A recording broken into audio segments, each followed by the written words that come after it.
Sent the link. Get some stuff done, not Yes, ma'am. interrupted. Yeah, sure. That sounds fun.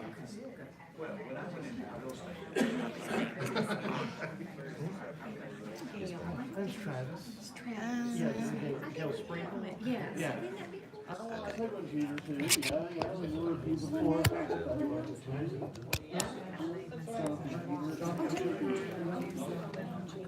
Yeah, no. Yeah, no, that'd be another generation. Yeah, actually, I'm playing a new band called Blue and Illusion. I just parked over there We're because like a it's city council stuff, so. but actually, we're going to have two gigs coming up. We're going to play on December 22nd. I'm trying to get down there early, just, you know, on the safe side, because I think this is crazy. Okay. I've been there to see the cast play. Yeah, it's over there. It's pretty much across from the grocery store. Open mic night, just double.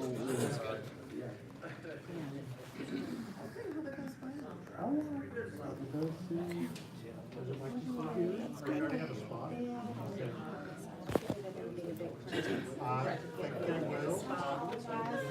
Trying to get that phone going. Oh, good. I had to start it tested. Nice to meet you too. I think we're Facebook friends and we chat on Facebook, but it's good to. I had no idea what it looked like. It's crazy. No connection with someone and no idea what I know, isn't that funny? And I talk to people out and about and think, am I supposed to know who that is? And especially since I grew up here, but I've been away for 40 years and I come back. And now I have to say, no, because we went to high school together. Oh, okay, But cool. see, I didn't know. We really, I'm We sure didn't we know passed each other in the halls a thousand times. But I'm older, so there's that. Yeah, but still, it counts. I have this thing where, well, Fred said he already. hey, I elbow you. Hey, this is my boyfriend or whatever. Yeah, If I don't say your name first, that means I don't know your name. So you have to So good. It's just so good. We got a tag team on that.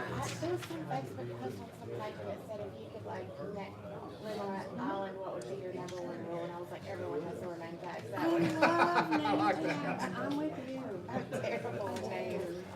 Did you get it all filled out? And I've met them like lunch and whatever. I just want to ask them like I know, and usually I know people, well, I don't always know who they are. It takes me a minute to connect. So that's the first level. Really? Where are they, but then the name is the last thing that goes. right. That's probably, you know what, that's probably the smartest thing. You never know. I just want to know if you can gain Their parents' names, their phone number. so far. Okay. I don't know my name. I don't know my address. I don't know where my keys are. They need to sell subscription to home locksmiths, just like they did for AAA. That's true, that would be good. That would I be have, good. I have concentrated history for so long, family history. I can tell you for sure I'm more dead than I can tell you who the grandparents were, but I don't know who they are. Butch Mitchell knows my family better than I know my family. Which is convenient when you're trying to plan a funeral.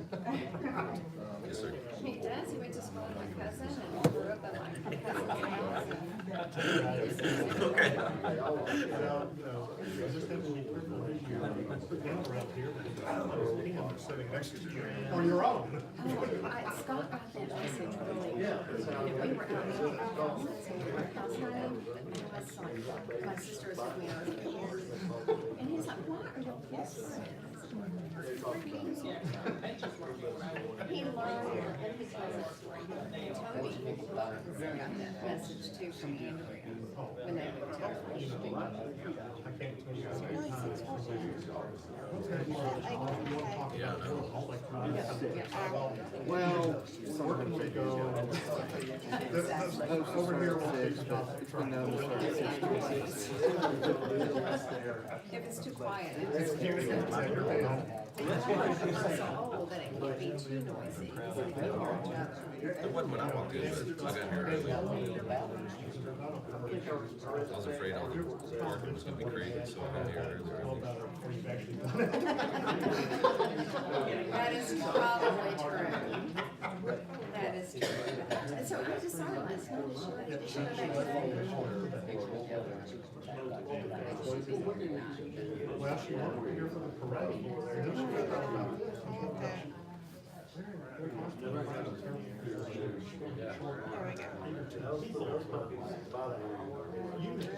And so there.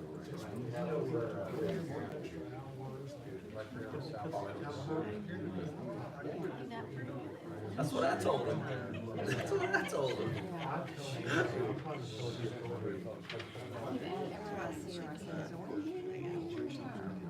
She had, you know, she's studying. Since she was like 17. She's saved since the first and she hasn't.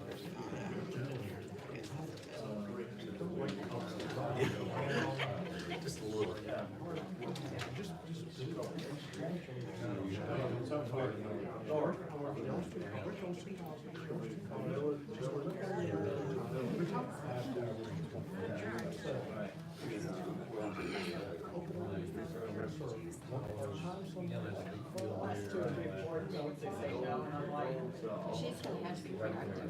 Yeah, I looked out, I had just passed by and I saw it getting the other since I was like, I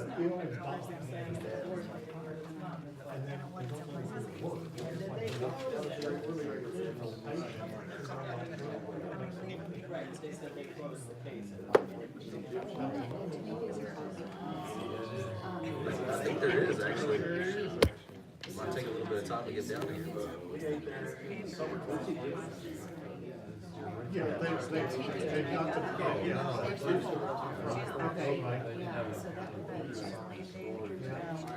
Is that a good lifespan?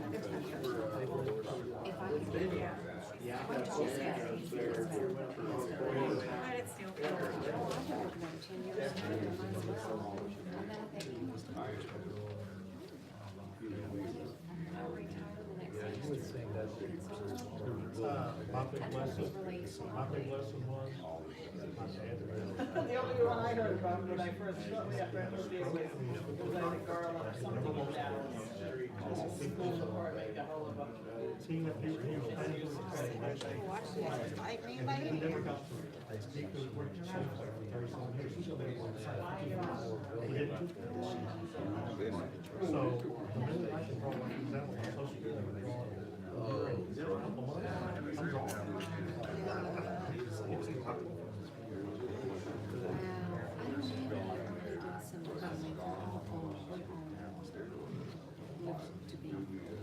Well, I can tell you the call. They say we're the college was 30 years of safe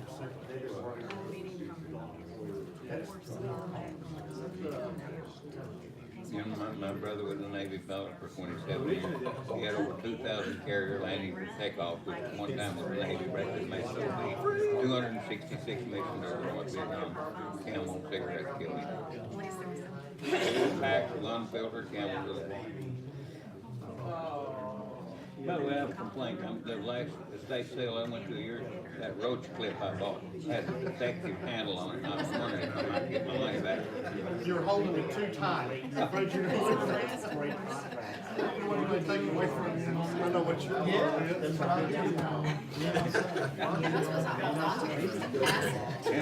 I know he wouldn't turn it. I'll lose it. They say in East Texas. Hey.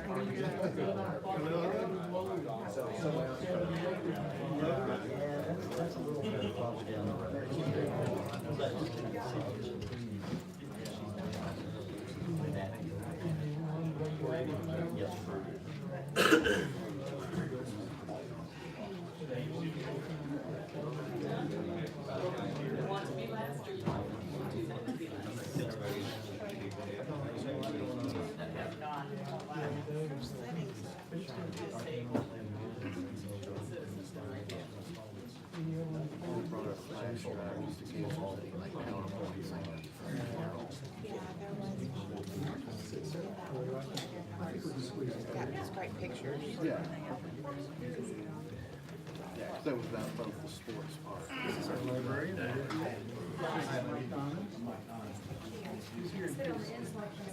It's up.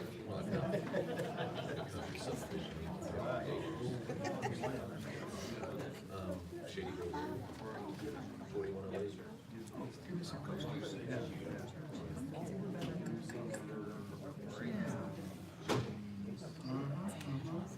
Okay. Maybe Brett. Yes, I have, actually, there is a teacher.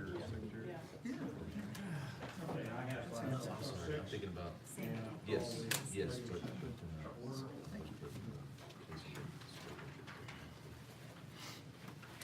First item that, we have let the record reflect that all council members are present. And, Councilman Brewster, Gossett, Wiltshire.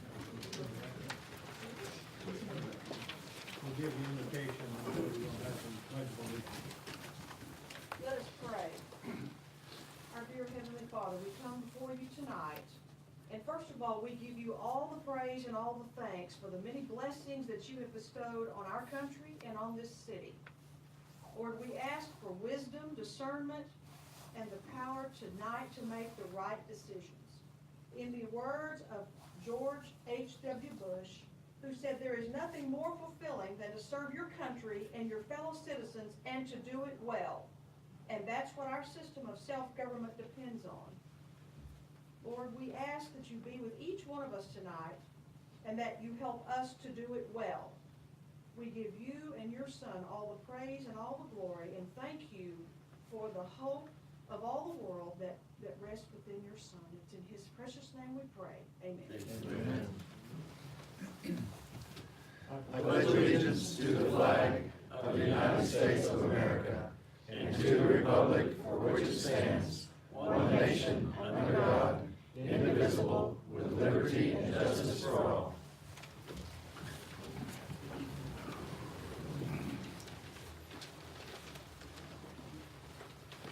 Okay, next on the agenda is a presentation concerning Pearl Harbor Day, and Councilman Turner to speak. Gives me great honor to read this proclamation tonight, and before I read it, I'd like to call out one specific individual I know of who served in Pearl Harbor. He's currently living, he's 92 years old, he resides in Quinlan. His name is Mr. James E. Hoyle. Proclamation. We, the mayor and city council of the city of Greenville, Texas, do hereby reflect on National Pearl Harbor Remembrance Day. Whereas America was against Japan declaring war on China in 1937 and responded with trade embargoes and economic sanctions, and whereas Japan retaliated 4 years later by launching a surprise attack at Pearl Harbor, this horrendous act damaged or destroyed nearly a dozen U.S. naval vessels, several hundred airplanes, and killed over 2,400 Americans. And whereas instead of America accepting defeat, which was Japan's intent, this attack caused America's entry to World War II on December the 8th, and led to the eventual launch of the atomic bombs, which spelled disaster for the Japanese.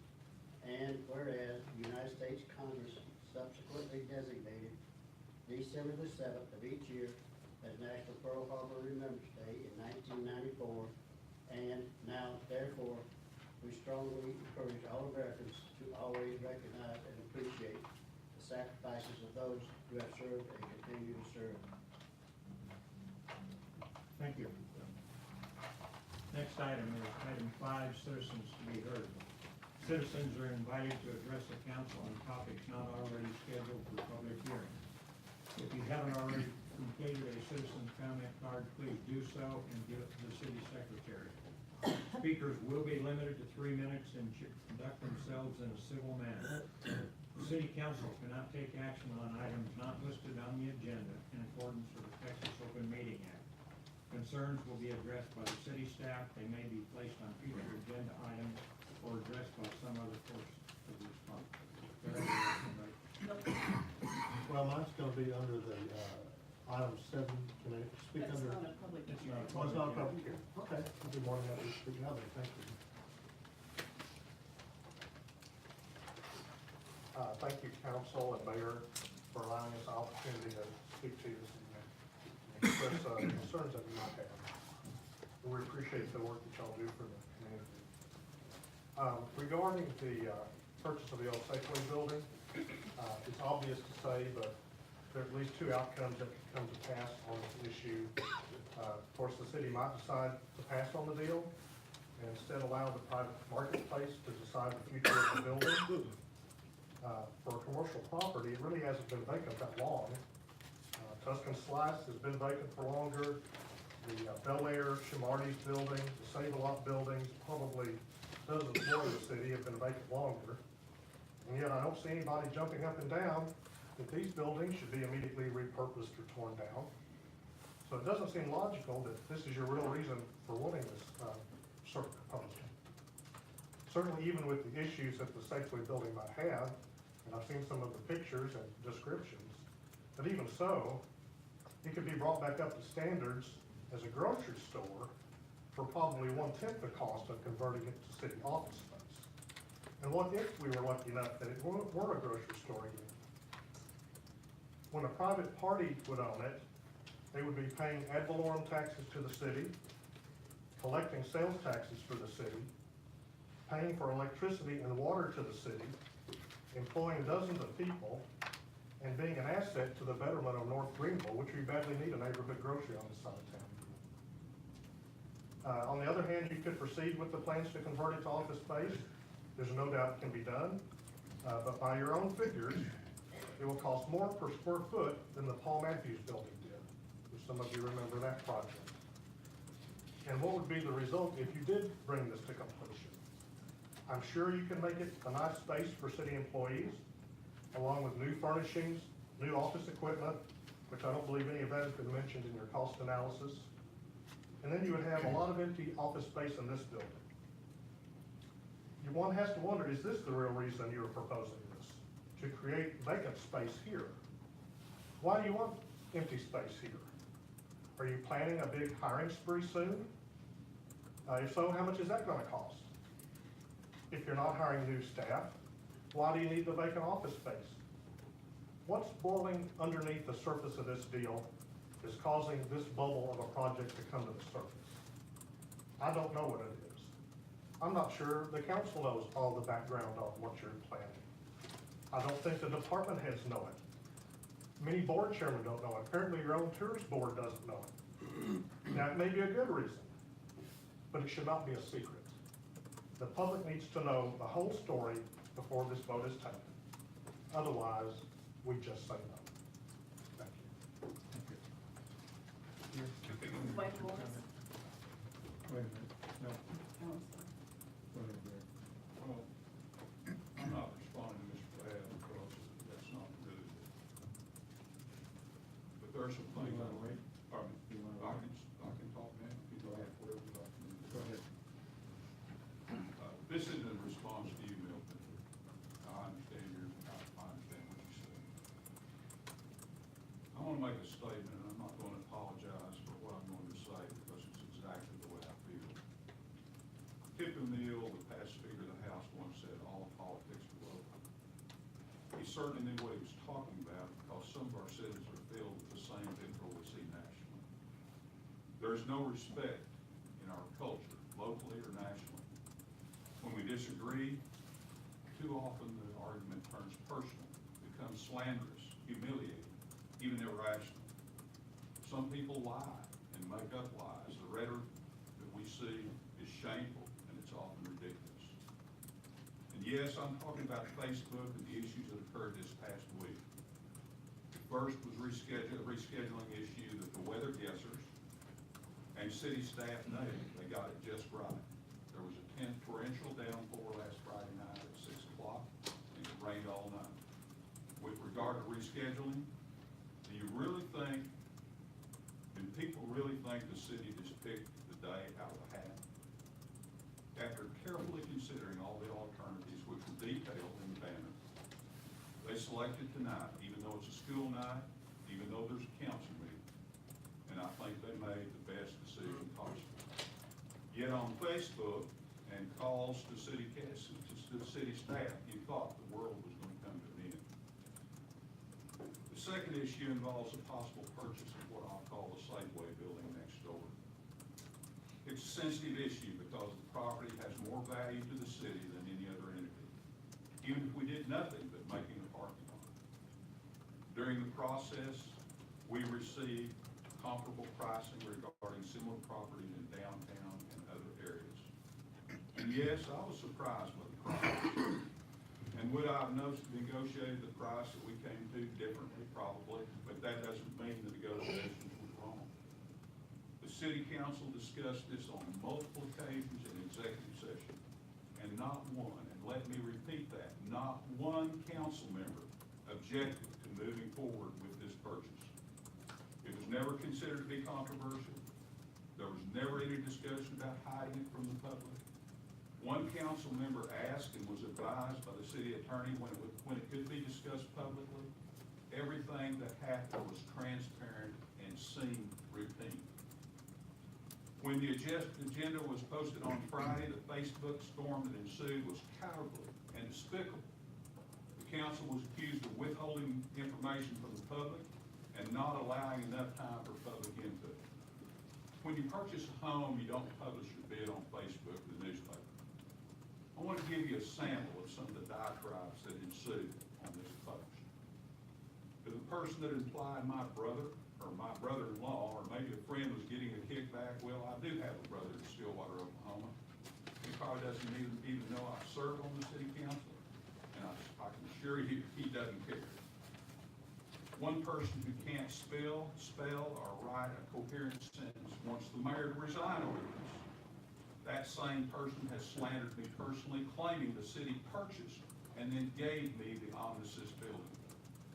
He opined endlessly on this issue, and he regularly complains about the city on Facebook. But in my 4 years on the council, he has never personally appeared before the council to address a single issue.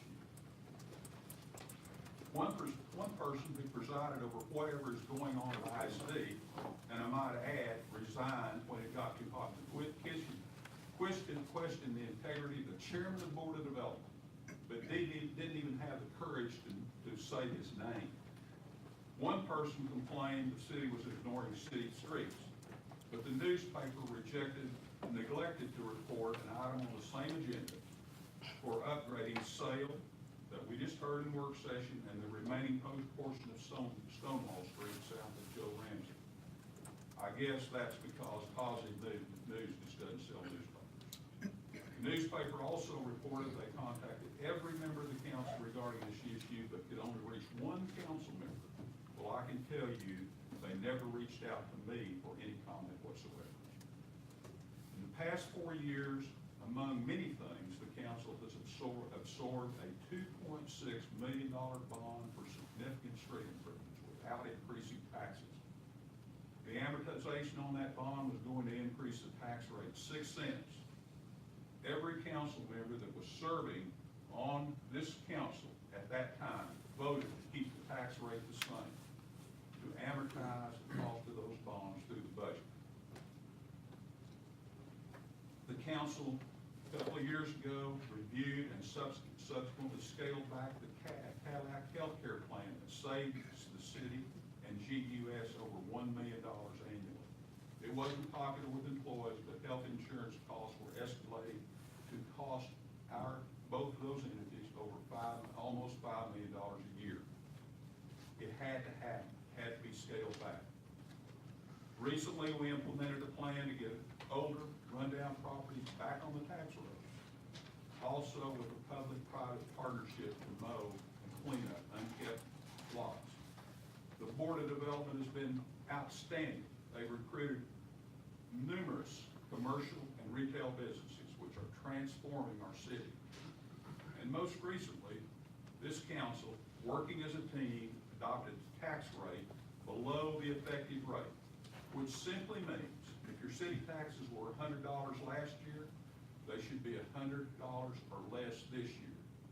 We did this while giving our employees, which are our most valuable asset, cost of living and merit increases, and our police officers across the board raise so their salaries would be competitive with nearby cities.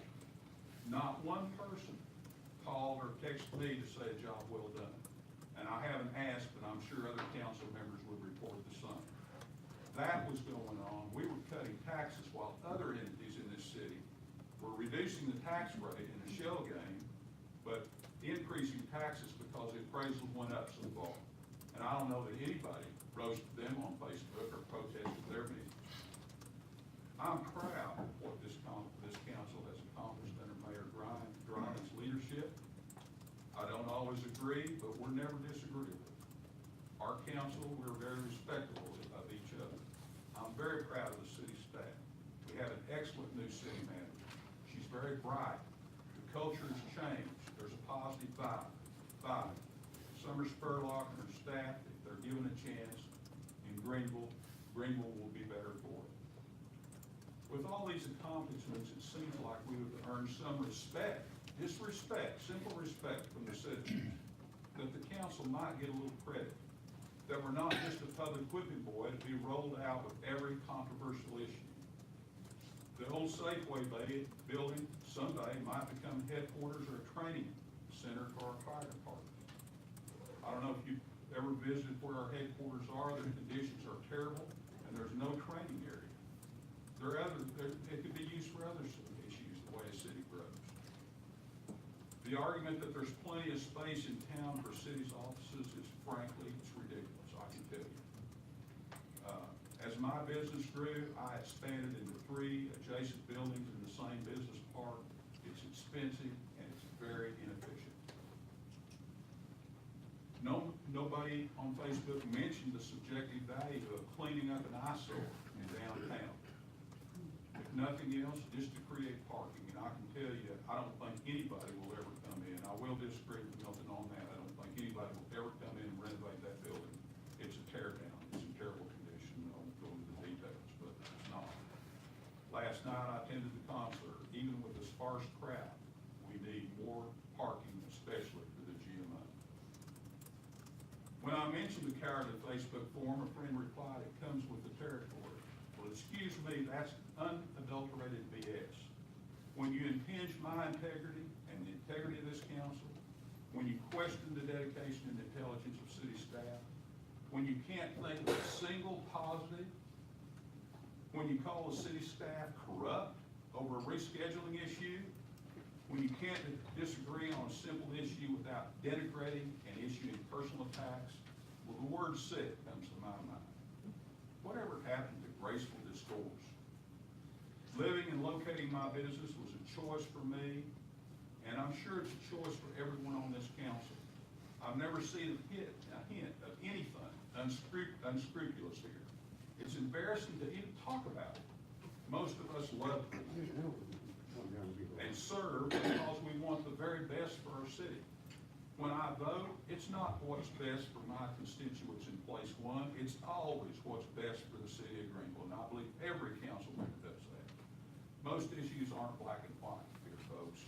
There's always gray. And for these 2 particular issues, there's always a lot of gray. Think about that the next time you complain. Can you overlook something? Can you think of a reason besides there's just somebody's being paid under the table? Could it be that a person has good points? Do you have the courage to even admit they're wrong and you're wrong and he's right? Most of us, some of you, and I think particularly those that live on Facebook, just need to grow up. We need a positive attitude to the city. And yes, we can disagree. Milton and I have disagreed on other issues, and we can all disagree. But there's too much negativity, and that's my 2 cents. Okay, I want to ask a couple other things. That the Herald-Banner started the discussion identifying that the city is buying this property to put in offices and either destroy it or we're going to spend somewhere between $3 and $5 million. This council has not ever planned at this point to spend $3 to $5 million. This whole effort was to buy the property for $475,000. I've been accused of hiding the KSA report, where we asked somebody to come in and do a report on the building, tell us the physical conditions of it based upon their expertise. The report was released by KSA right here on 8 November. That same report was sent via open email to all the council members on 9 November. On 11 November, this council met and we discussed it, and we decided we wanted to move forward. There was a couple of things that had to be done legally before it was open to everybody else. On 16 November, 8 days after this report was done, the council was told they could freely discuss anything and everything with anybody that they wanted to. The Herald-Banner never once asked for a copy of the report. But yet, while they said this report is very secret and we're trying to keep it from them, the Sunday paper had almost verbatim information right out of the report, including pictures out of it. So if this was a secret report, I guess my question would be, where did the Herald-Banner get it? Did they steal a report? It was not secret. It was available to anybody that wanted it. I agree with Mr. Ransom that some of these things seem to get blown out of proportion. This council's trying to make the city move forward and trying to grow. There are decisions that have to be made in executive session, and those are all governed by law. Things that we can discuss in there and things we cannot discuss in there. So if we go in and talk about a personnel issue, it's not going to be discussed in the open area. If we go in and discuss something like this, and we say it's okay to go ahead and talk to the public, I'm not going door to door and say, did you want a copy of this? Did you want a copy of this? That's what the council meetings are held for. So the accusations that we have lied to people and that we get this report secret is absolutely wrong. Anybody else wish to speak? Well, I've got a $0.50 I'll put in too, not full two, but I got a $0.50 on that. Again, my concern all along has been informing the public, the taxpayers, and getting their input on this decision. It's a very important decision. My job as a city council person, I guess would be the correct way to say it now, is to get input from the people. And I want to say thank you to the Herald-Banner because they've helped do that the last couple of days. Proof, I've done it verbally, asked that this be brought out on 10/14/18, October 14, 2018, 8:39 p.m. I sent an email, Title 11, informing citizens of city's potential purchase of property. I haven't brought this up to anybody tonight. I sent it to the mayor. It says, Mayor Dreiling, I request that the citizens of Greenville be informed as soon as possible of the city's potential purchase of the downtown property discussed in executive sessions at the last two council meetings. As the price is set and the 90-day clock is running, I strongly feel it is imperative that the council give the citizens a chance to comment on this project. I'm very sorry that we have the feelings that are coming out tonight. Again, my concern all along has been not to form an opinion until I hear from the people, and I didn't feel like I had the people's ear. In the last couple of days, even driving down tonight, my phone rang off the console in the car. People wanting to give input. Again, I thank you for the input. I'm ready to make a decision tonight on this after hearing from people. I want to compliment, I guess a lot of people have made comments, people like Milton Babb. Milton and I go back decades, back when he worked at the Herald-Banner. I know of no one in Greenville that loves this town and wants to see this town do well more than Milton Babb. Anybody else is going to be a second place to Milton Babb. Again, the concerns I've got, concerning environmental phase 1, question I asked earlier. Again, I don't have the answers. That's not my job to have the answer. My job is to ask the information to the people, that the people get us information back, and we make educated, informed decisions. That's all I'm after. And no, I hadn't made a decision back earlier. I agree with Dr. Ransom. I didn't stand up and say no. I said I wanted to get to the people, and I wanted information.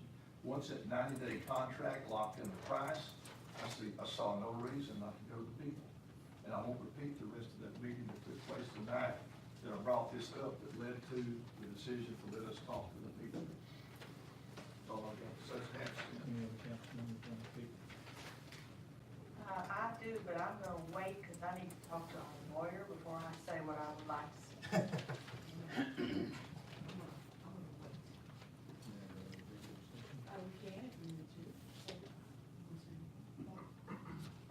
I wanna hear from you. There may be some, yeah, there may be some people. The only reason I talk now, we've got people out here wanting to talk, and I want them to know my feelings before they stand up at this microphone and look at me, and look at you out there. Bro, if we started off expressing our concerns, we all need to have a chance right now to be level about this and be fair, because this will also impact the way these people, like Wayne Morris out here and others that are here in the audience, it's gonna impact how they're gonna react tonight up here at the microphone. I wanna hear what you got to say tonight. I haven't voted yet, I think I know how I'm gonna vote for sure. I wanna hear what you got to say. Mayor, I do have one more thing to say, and this is, first of all, thank you to Dr. Ransom for what you had to say. It covered most of what I wanted to say, but one thing in addition is, we're in a very peculiar time of year. We usually meet twice a month, just on a rotation. We last met, I think, on, exactly a month ago today. And so, it was not that we've been hiding it. It just, I don't know that anybody noticed that when we left the meeting on the 11th, that we would only have one more meeting before the time ran out. I certainly didn't think about that. It seemed like, well, we've still got 2 months before the option period's over. But in that 2 months, we only have one meeting, and it's tonight. It happens to be when there's a parade going on outside. We didn't know that was gonna happen at the time. We maybe should have looked at it and seen it, but it certainly wasn't on my mind. And so I would especially echo what Dr. Ransom said about, we have had some heated disagreements over here in the 4 years I've been here, all of us. We've done it right here on Facebook Live, most of it. But there's never been anybody trying to do anything under the table or sneaky or backhanded or corrupt, that is certainly that I would know anything about. And we're not gonna start that tonight. We're not gonna start it over a Safeway building. We're gonna bring it here to the public, listen to what you have to say, and make the best decision we can for our community. I think it's a good thing that the citizens get mad and tune in. I mean, I welcome this because I believe a lot of people in Greenville are just uninformed. So when you have heated debates, heated issues, people like to be nosy and find out where the fight is. If I want to see where the fight is, but then want to get in the fight. So I think it's awesome that you all have an opinion. I'm ready to sit back and listen to a lot of smart remarks and hear what y'all got to say. Oh, man, that's all they said. Wayne Moore? Wayne? Sorry to delay it. That was an eye-opener. I did have some remarks prepared, but I'm gonna go off script. This isn't about a building. It's not about maybe $3 million, $5 million, or $500,000. This is about transparency. This is about short notice. Now, I've only been in this town 25 years, so I guess I'm still kind of an outsider when it's permanent. But I love this city. I've seen the dynamic of the city change since I lived here. And the dynamic of the voters change. When I first moved here, I was shocked at the low turnout of voters. And it was always, why don't you vote? Oh, they're gonna do what they want anyway. But now I've noticed the dynamic shift. More and more people are being active. Why? Because of public media, like Facebook. A lot of the comments that Mayor Pro Tem, I didn't agree with them either, but I also put some on there. I said, what is the purpose of this building? Everyone sitting here accepted the public trust of guarding the city's best interest and the taxpayers' money. This is what it's about. Nobody's, I think, jumped up and said, absolutely not. They want to know, why are we doing this? What's the purpose, like Mr. Babb mentioned? Is it just to lock on some property? Are we going to shift people around? Do we need to shift people around? That's what it's about. It's not, yeah, there's some people out there always looking for, you know, a big conspiracy. Most people aren't. They're looking for open, honest information. what's happening to my money. Because let's be honest, the priority of most of the citizens in this town is infrastructure. It's falling apart. Like I said, I've only been here 25 years and watched Stonewall south of Joe Ramsey deteriorate. I've been beating the drum. My councilman knows that for years. Do something about it. Do something about it. And just not Joe Ramsey, just not Stonewall, just not Salem, all of the streets. So just take an honest look. Where can our money be better served right now? If we honestly need more space, be open with the people. Say, we need more space, this is why. If we can't fund it with the money from this, then fine. But let's listen to the people. Let's have transparency. That's all we're asking for. Everybody gets hurt sometimes on Facebook, but it's still a good way to get social discourse, social information, flow communication back and forth. I'm sorry that people got their feelings hurt. You know, it happens, we're all adults. We suck it up, and we move on, and get down to the serious business. But transparency, ladies and gentlemen, listen to us. We put you in office. Just listen to us. That's all I got to say. Thank you. Thank you. Gary Bailey.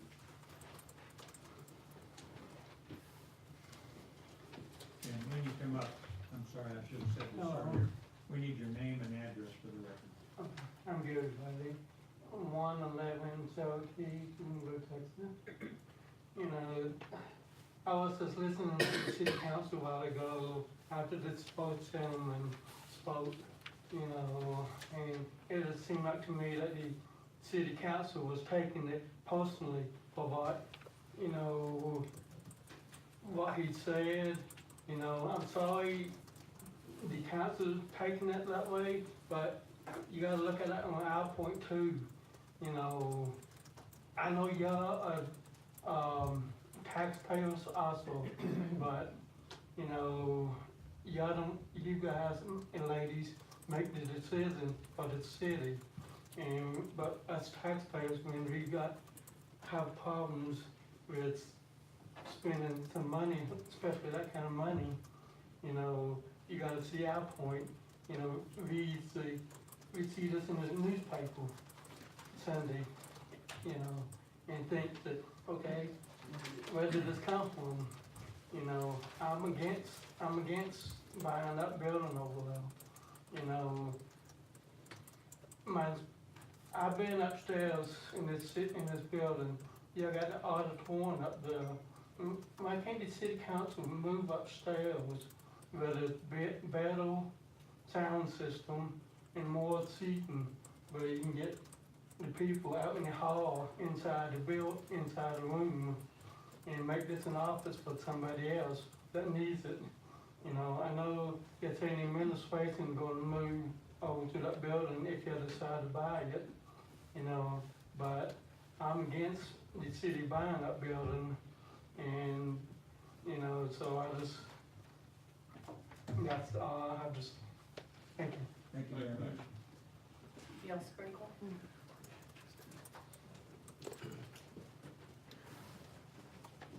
Gail Sprinkle, 2304 Lane Street in Greenville. I had a prepared talk that I'm not going to give in light of the topic today. My remarks touched on it, but I had a lot of other things to talk about, and I think I'll come back in January and talk about this then. So the only thing that I will say about the building next door is my suggestion would be to request an extension. People do that all the time for the contract, and hold a public forum so that people can feel heard. That's the only thing I have to say on that topic, and I'll be back in January, and Merry Christmas. Merry Christmas. John Clark.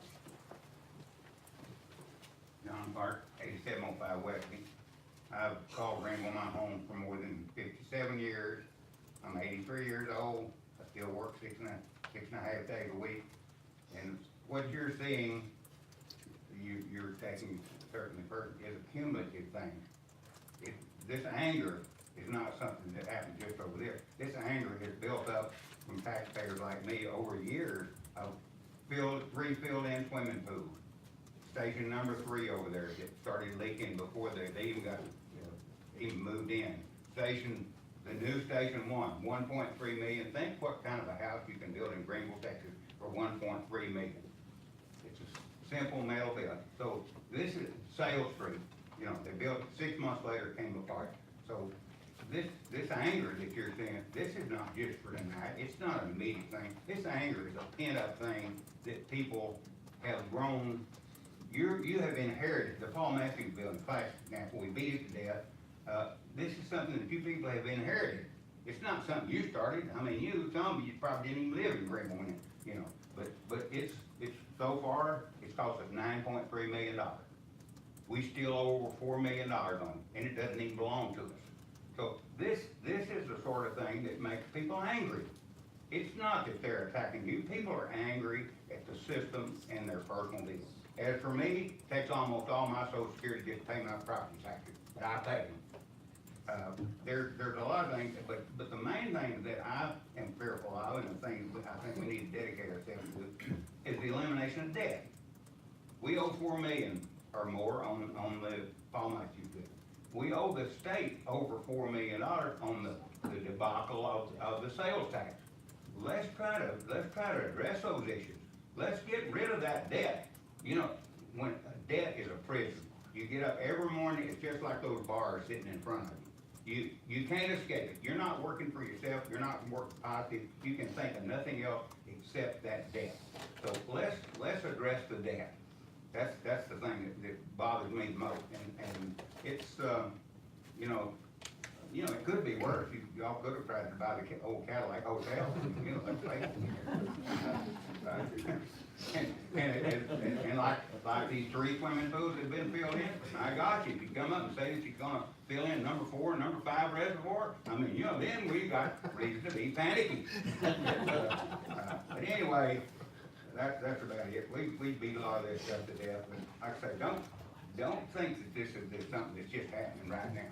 This is a cumulative thing. These are wounds that have been deepened and cut, and they don't heal quickly.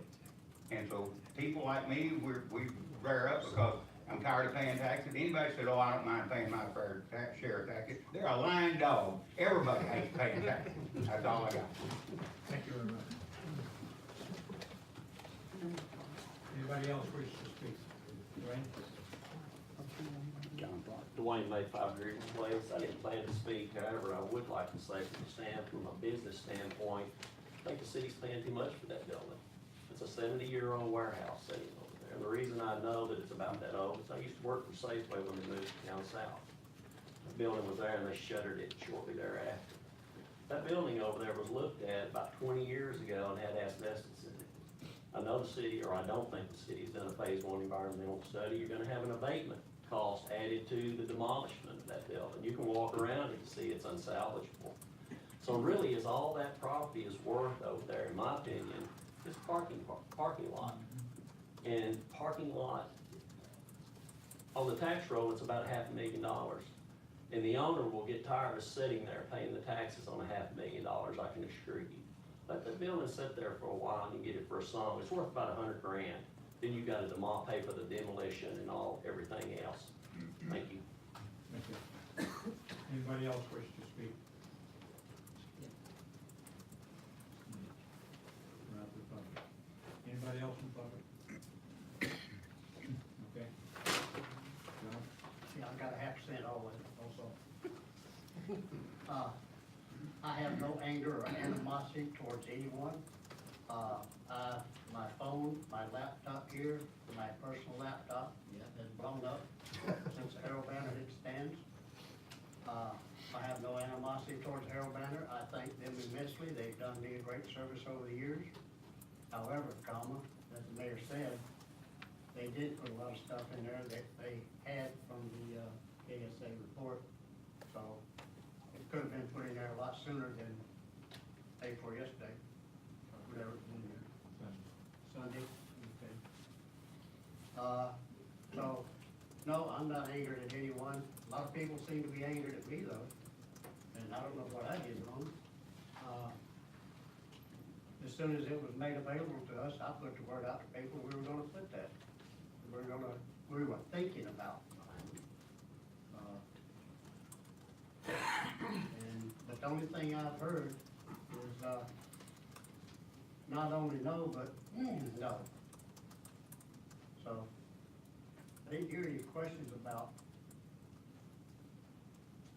how can we best use it or anything like that, it's just no. So, anyway, that's my half cent. Can we just go ahead into discussion on this item and go out of order? I mean, since this is what we're talking about, it's what all these people care about, and then we got, Finish this citizens. if there's no other citizens you heard, that's all I You can. wanna go to executive session before we go? I'll leave that to the discretion of.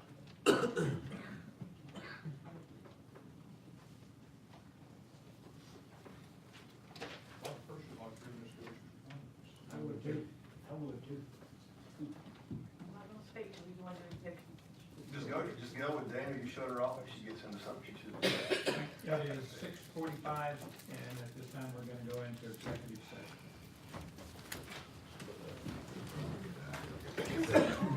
I've got time to go out and step on the little kids' fingers while they're trying to pick up candy.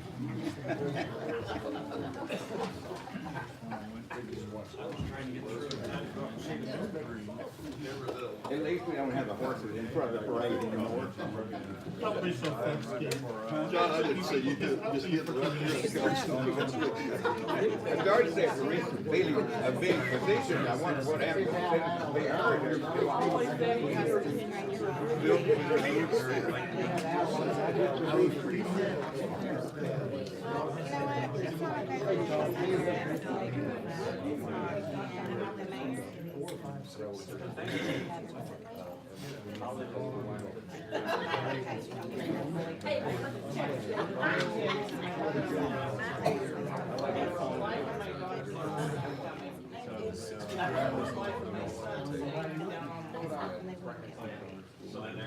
And I tried just to say, the text didn't say, being cold, come to City Hall. So I have an extra building Greenville. We're not coming. We're gonna call it the back road, and John Steinbeck will be proud of us. But they're not staying in town. The rails to trails goes on. They're gonna go back to London. Does it touch your? Yeah, starts at Farmville.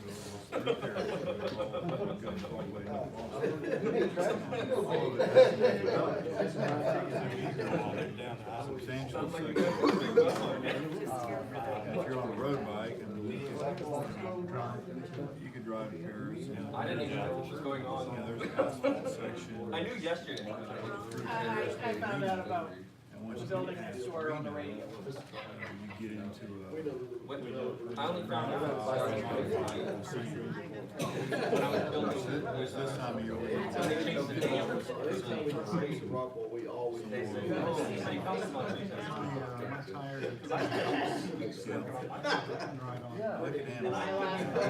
There might be some loose rattly areas. 75 plus vehicles passing. Bankers Page, Two motorists all the way to stranded, Blossom, and, then always Blossom. flashing it. Nobody stopped in And an that's hour. gonna be the end of the day. Everybody's too busy, but then I'm too busy for the stuff on the internet.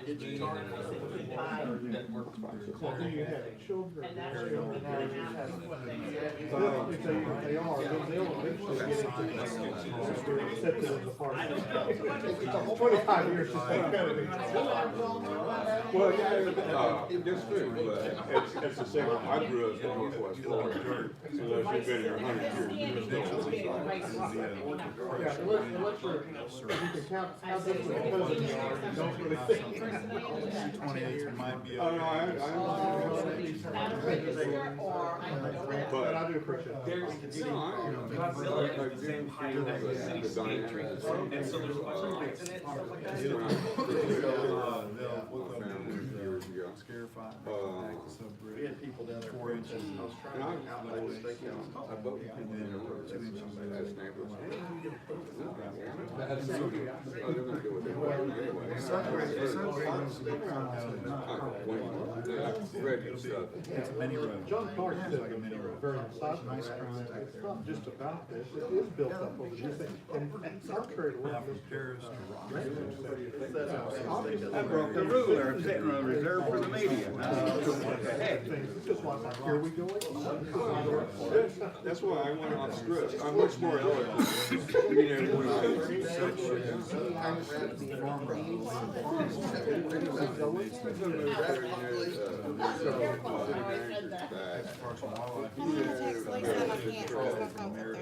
know, when it seemed like we had finally gotten beyond all this and we're moving forward. And also, here comes this big turd sandwich.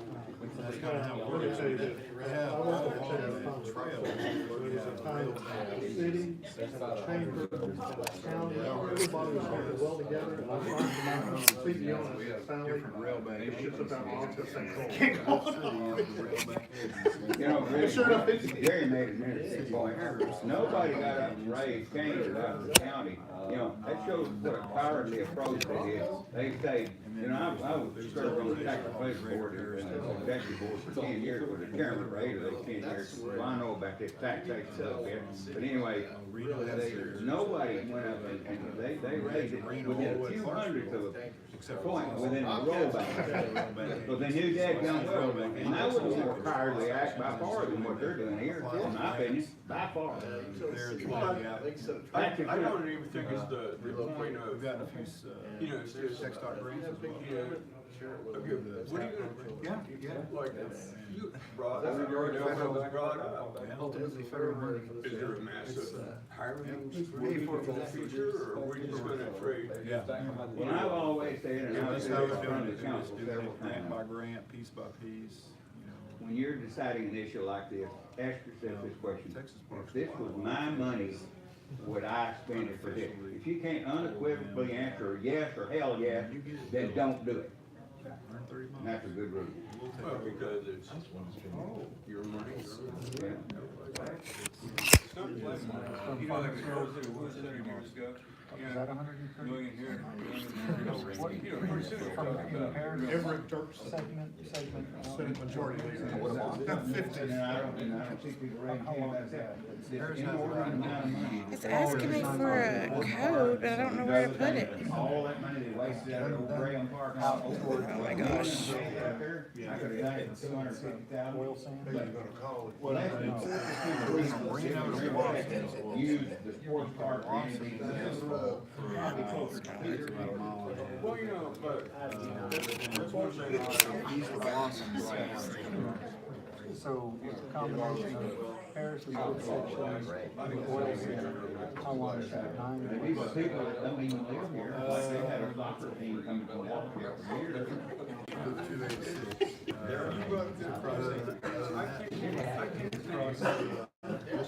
Between 1920 Can't figure out. I'm trying to get me to sign in there or something, to give me a form,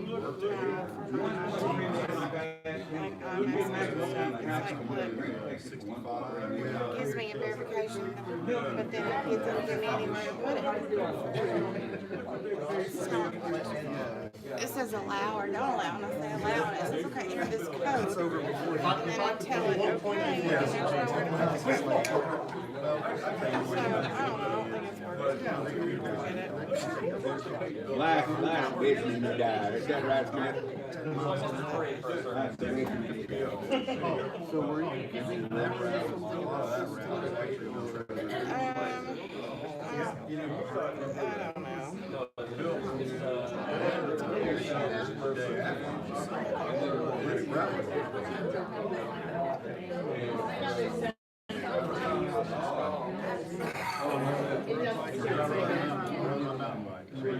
What tires are there?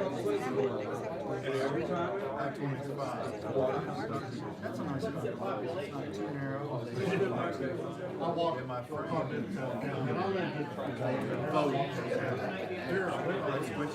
Water drainage is great.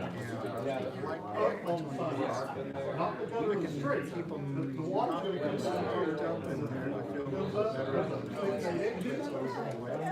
And there's no.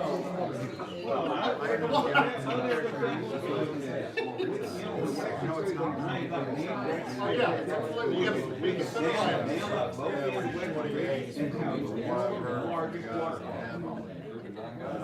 well, there are people that do, you see people pulling water skis with a pickup truck. You just, one inch right. You go for that one, Randy, go 75 to 80. Vale Street, Twenty Avenue.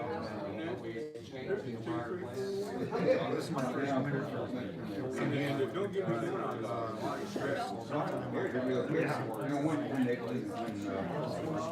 I actually haven't checked it when I wrote it.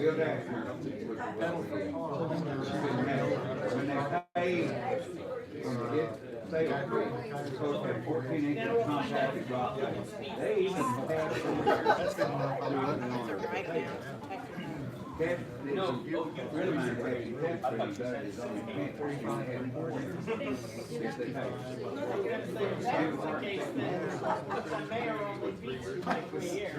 Well, there's a solution to that.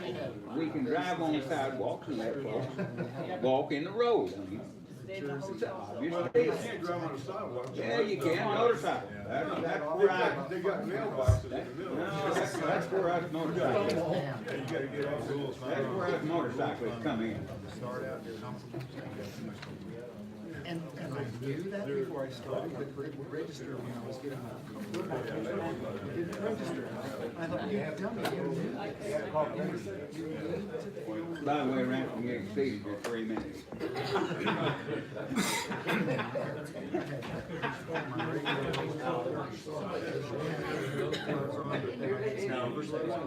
Had to take those off. All right. I've got 6:59 and we're back into open session. Holly? Thank you, Mayor. And I want to thank everyone who came out tonight and missed the parade to come and express your feelings. I value every comment that has been made. I don't know what's on Facebook, and I apologize for that, but I don't blame anybody for exercising their right to free speech. Yes, ma'am. No, I'm just Oh, agreeing you with you. I thought you wanted to say something, so I don't want to. Don't listen to her. That's what our country was founded on, people being able to have free speech and to have an opportunity to be heard. And it is vitally important to the success of government that people have the right to come in and speak and they have the right to be heard. So having said that, to move on and not belabor the point, I would make a motion that we postpone any vote tonight on whether we move to accept the purchase of the property or we do not. We're going to postpone this, number one. And number two, I think it would be critically important that we host a public forum so that any and everyone can come and hear what we know that you all maybe do not know, that might help you feel a little bit better about this project, might provide more information, and might give a better insight to the reasons that we have made some of the decisions that we have made, that we're not bound by it, but that's my opinion, and I think that's what we need to do, and I hope that my fellow members will agree. That way you would have the right to be heard, you would have the right to know what we know, and express your opinions. That's my motion. I second, but I would like to talk a little bit too, which we're like. First, I've got to ask you a question. Is all of that your motion? Yes, sir. You want the motion for this and everything else and everything you said as part of your motion? Well, part of that was comments. I know. So, number one, postpone. Number one, postpone the vote whether or not to purchase build Safeway building, that's number one. And then number two, between the time before we make a final vote, I would request that we hold a public forum so that we can present to the public some of the things that we know, and then in turn, opportunity to speak and to be heard and to have a free and open exchange of information so that, yes, Mr. Morris, thank you, there should be transparency. That must occur, in my opinion. And I think this is one way to do it. Before we make a vote, and that's my motion. Do I have a second for the motion? Second. I'm I'm seconding, Thank you. but I'm not calling for a vote. Okay. I'm not calling for a vote yet. I'm just trying to get a motion and a second. Got it. Then I'll turn it up to discussion, then we'll call for a vote. So you're seconding her brief? Yes, her double motion. This property, I just thought, oh man, I'm gonna miss the parade. And I'm always wise to consider purchasing a neighboring property. That doesn't mean it's always wise to purchase a neighboring property, but it's always wise to consider. And so that's all that we are doing. We're trying to do our due diligence and see there's a property that's vacant next door. And if we can purchase it at a reasonable price and do something that we need to do with it, that's something that we should consider. I would like to say, in addition to the comments that have already been discussed, I got a very good phone call from Derek Price a few nights ago, and very respectful, and just had some really good questions, for me and for the rest of the council. And I've heard it echoed by some people tonight and some other people on Facebook or through emails.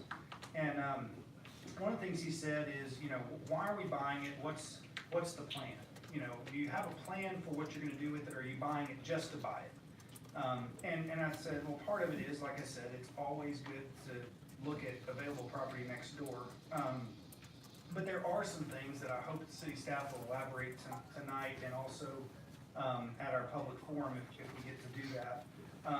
But one thing, we do need a better fire administration building. It's too small, and it's beat up, and it's just past its useful life. That's something that we have been talking about for at least 10 years, needing.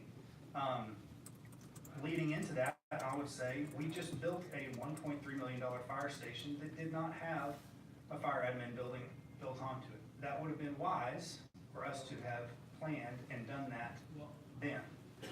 We didn't. We need more council space. Tonight, with the parade going on, with this is not an ideal room.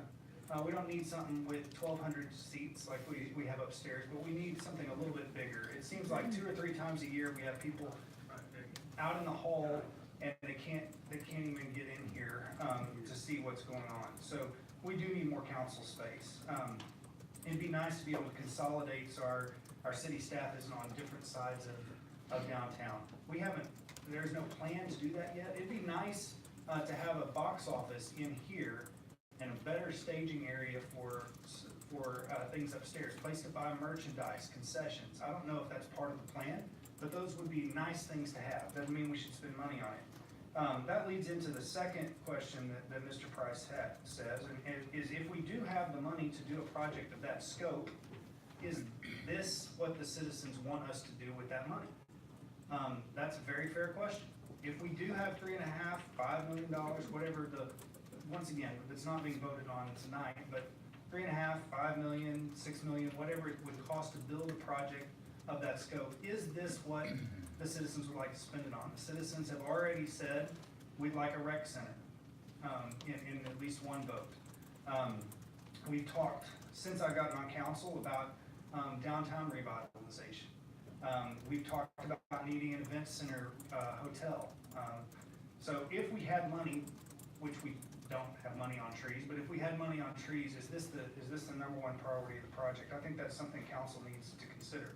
If we just need more space for council, for fire admin, for growth of city offices, just 3 or 4 years ago, and Mr. Clark just brought this up, we paid $4 million to get rid of an exchange building with tens of thousands of square feet of space.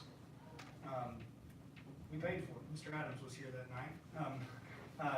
We sold a building that we owed $6.5 million on. We sold it for $2.5 million. And our debt service payments are higher to not own the building than they would have been if we continued to own it. And instead of, a few years ago when we quit paying it, we'll just quit paying it. Instead of in a few years when we quit paying it, own a building that can pay us rent. I think all of these things go into not that anybody up here is not doing their dead level best to make the best decisions we can every time something comes ahead of us, but we don't have a good plan, and we have not in this city for years and years and years, what our priorities are. We're trying to work on our goals and priorities, but we don't have a master plan. We need a master plan so that when we build a fire station, we build what we need. When we renovate city offices, we're working towards something. When we're doing infrastructure, it's not just, that's really bad, let's fix that. That's even worse, let's fix that too. But there's a plan that we can look out and say, over the next 5 years, we're gonna do this, and then the 5 years after that, we're gonna do that. And then we don't just sit that plan on the shelf, but we fund it and implement it. We get buy-in on the front end and we do it. I was in Sulphur Springs today and doing some business, walking around with somebody, and bumped into the city manager over there who I don't think I've met before. And I just said, hey, it's really nice what you've done with this downtown. I remember it 5 years ago, and it didn't look anything like this. And he said, it has already paid for itself over and over and over.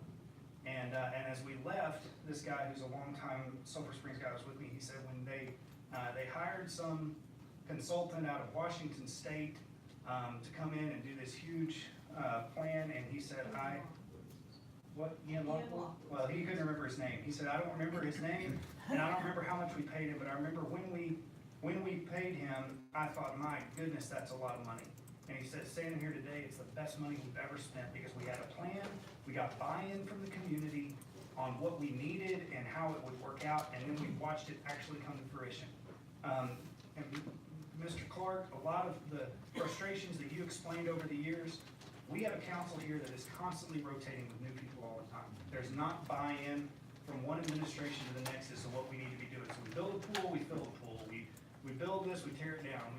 And so we need to do a better job of communicating with the public, not just hearing from you, but also talking to you.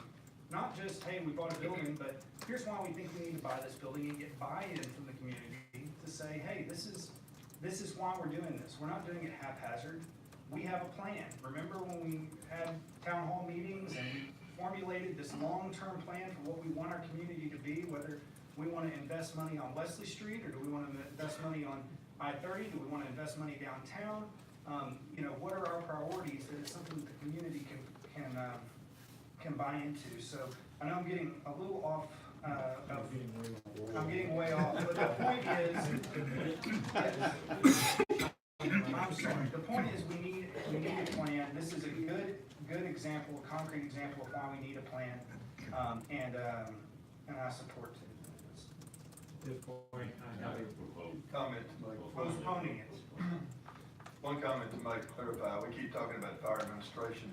The original plan, again, I guess because I've been down it for quite a few years, was we bought a block of land. The city owns the entire block that the new fire station was built on. And the original plan was to put fire administration, training facility, and all that behind to the north of the new fire station that was planned. Plans can be changed, I realize. I just want to stress that. That's where that block of land, we bought the entire block for that purpose right there. The other thing, in my mind, I've got a question. The Herald-Banner and Facebook and everything else has done such a fantastic job. Are we behind where it should have been as far as getting this out, in my opinion? Yes. Have we sort of caught up right now with hearing from people? Yes, we have. And I think that everybody's done a fantastic job of spreading the word. In my experience, a lot of times to postpone the table is when you don't think we got the votes. I'm going to vote against tabling or postponing in this case, because I think the last couple of days, I think it's been excellent communication in town, documented communication. And like someone said tonight, I am totally pleased with the participation tonight, with the participation, the last couple of days of communication. It's been massive. For that reason alone, I think we're ready to vote. At this time, I have a motion to postpone this issue and to require a public forum discussion afterwards. I have a second on it. Please vote. I have 6 to 1.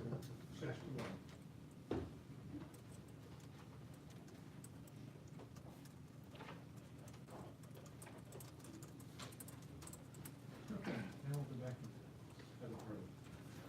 We'll go back to page, which will be a public hearing, consideration and action on an ordinance designating certain properties as a reinvestment zone. Great.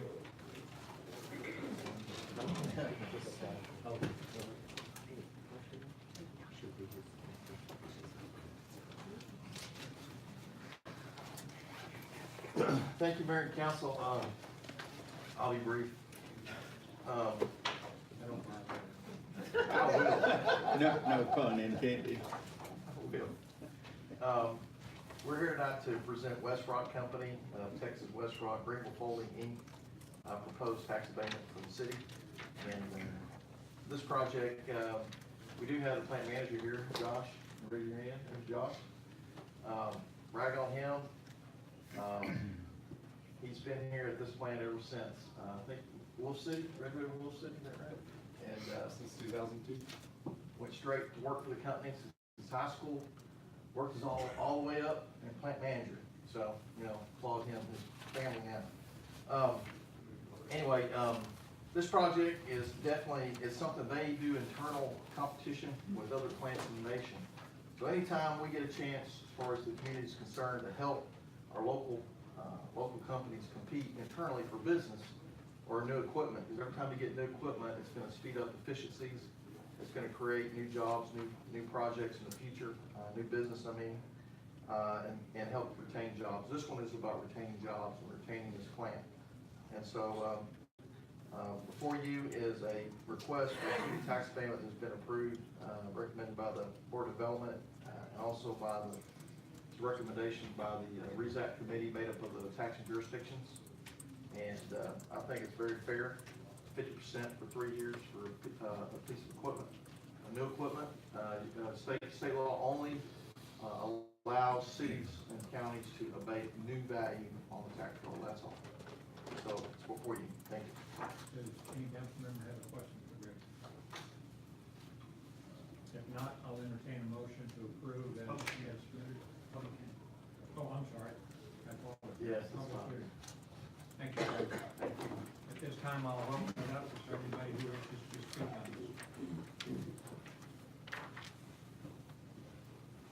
Nobody wants to speak anything about it?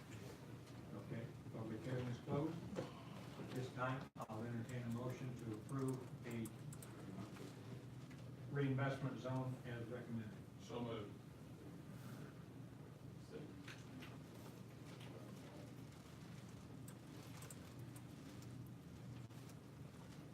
Cedric, seconds. Please vote. And it passes 6-1.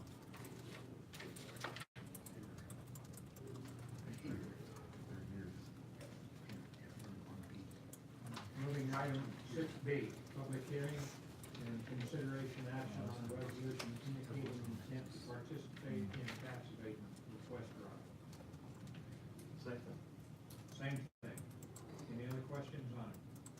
The first part was establishing the reinvestment zone. This vote will be on allowing the tax abatement. And since it's a public hearing, I'll open it up to anyone wishing to speak. Nobody? Public hearing is closed. I will entertain a motion to approve the tax abatement for West Rock, Greenville. John? Do I have a second? Cedric? All right, please vote. And it passes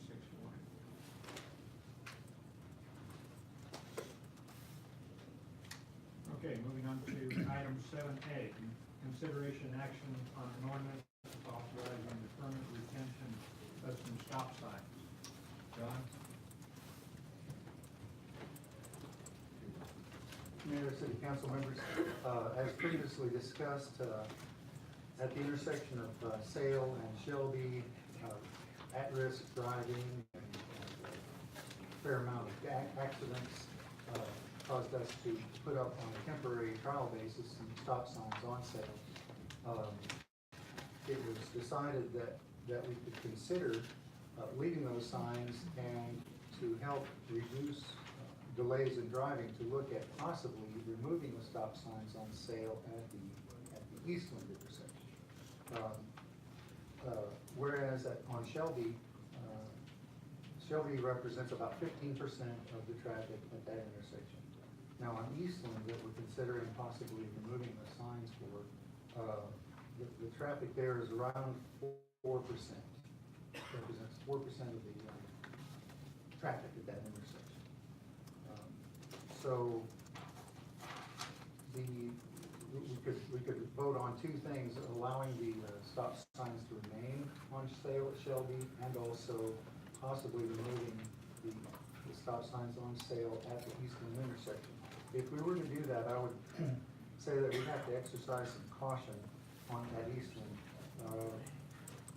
I would need to put up signs on Eastland saying crossing traffic does not stop. And I would want to remove the stop signs on Sale, and then about 100 feet back, put signs that say slow. And just to remind people, there's an intersection coming up. The signs wouldn't be there where the stop signs are now, because people on Eastland might think, oh, there's a sign there at the stop sign. No, it's a sign that just says slow. And I would want to repaint the stop lines on Eastland, just to really enforce that stoppage, and for the traffic, the vehicular traffic, to pay careful attention, because we could replace accidents on Shelby intersection with accidents on Eastland. So I'm firmly recommending keeping the signs at the Shelby intersection, and cautiously saying we could consider removing the stop signs at the Eastland intersection. Thank you. Council comments? The comments I received from neighbors, and again, same observation I've got, I agree with the observations and the comments they've made to me. Stonewall has stopped down at the loop and also up at Terrell Road. And again, Sale Street, the comments I'm receiving is remove both. So that's what I'm still at. Let him finish this. That's all I got to say. That's where I driven it myself a lot, and that's just mine, that's the way I feel about it. That's the way the constituents that call me, is what they're saying. Well, the ones that I've been in contact with, the ones I've been in contact with, who live in that area, and I live in that area, need that stop sign on Sale and Shelby. Without that, they cannot hope to even get out in there. The easiest way to get downtown or back to I-30, if you live over in that area anywhere, just go all the way down to the hospital, come out on the loop, and go down to 30. That's the quickest, easiest way, unless you take 66. That sign is needed on Shelby and Sale Street. If you do away with the others, be very, very careful. There's going to be problems there just as well. How old are the people trying to get out of this? Please, let him finish his comment, please. You just bad as I am. How old? Yeah. That's not on the agenda. We need to respect. I respect the gentleman. I'll give you, the ages are anywhere from just driving to 95. Not even being funny, but that is a good question. It is, I'm not denying it. Because we've been going up that street for a long time, and the traffic is pretty bad. It's bad. With those stop signs there. It's even So worse we're talking about about, somebody can't get through the street at all, that's why we're asking how old. I'm talking about just getting their driver's license all the way up, they shouldn't have them. So you know people just getting their driver's license? I can't get out. Gentlemen, what we're talking about is stop sign, not the age of the drivers. Okay, So let's stay with the subject. okay, stop sign should stay there. Remove those on Eastland if you have to. Does anybody else have comments? I really want to try to respect the person that lives there as much as I possibly can, but I drive that street a lot, because, I go to Chick-fil-A a lot, Academy and Sports Park. And especially over the last couple of months, every time I drive by there, I count no less than 20 cars, as many as 37 cars on sale, and I've never seen more than 2 on Shelby. And so, I mean, I'm trying to defer to the person that affects most up here, but I would say 90% of the comments that I've gotten from people have been people saying, what in the world are y'all doing putting that there? It's just slowing everything down. And so maybe there's a better way to route it through there. You know, I want people to be able to get out of their homes, but everywhere else in the city, people are able to take a right turn and get out in traffic, and I don't know why that street is different. I don't know if we need to look at the speed limit or what, but it seems to be a big problem, and I want them both gone. Both gone. May I say it's not the right turn that are the problems, it's the left turns. Okay. Well, you take a right turn, then you take a left turn down Webb, and you go.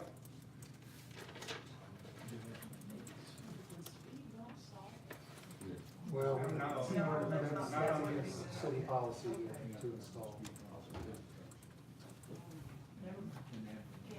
Yeah. So back one more comment.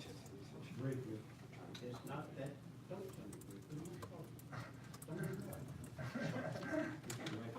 Have the floor or briefly? It's not that simple as to make the right turn and the left turn on the way up and down you go. Even if you need to take the stop signs off and keep the ones at Eastland, during those periods of the day when traffic was so heavy, you still can't get out because it's backed up from Eastland all the way down to the on both sides of the street.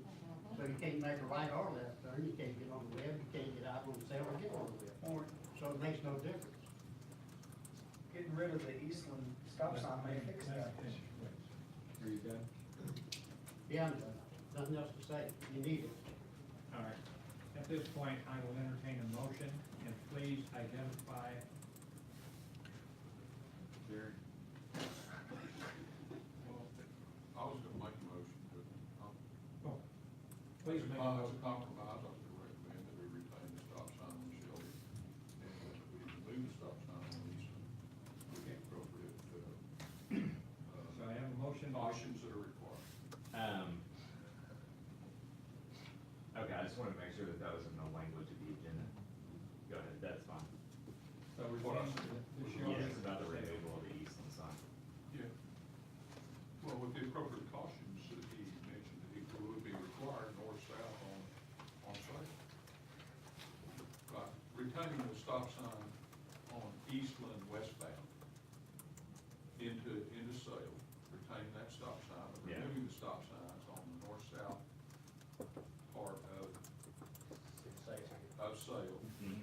and replacing those with appropriate cautions. He must say those are, there must be some law that requires that when you remove the stop sign. I'm just using some Okay, engineering judgment. That's my motion. It's So a you- compromise. If I understood it, and maybe I got it wrong there, you want to retain the stop sign at Shelby and Sale, and you want to remove the one on East. Yes. Is that correct? Yeah. Is that your motion? Do I have a second?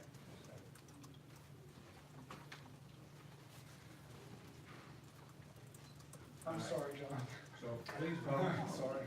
For retain on, I can't help that. please, provide your vote to retain the stop sign on Shelby and Sale and to remove the one on Eastland from Sale. And it gets overturned by 4-3. I make a motion to remove both signs with appropriate signage on.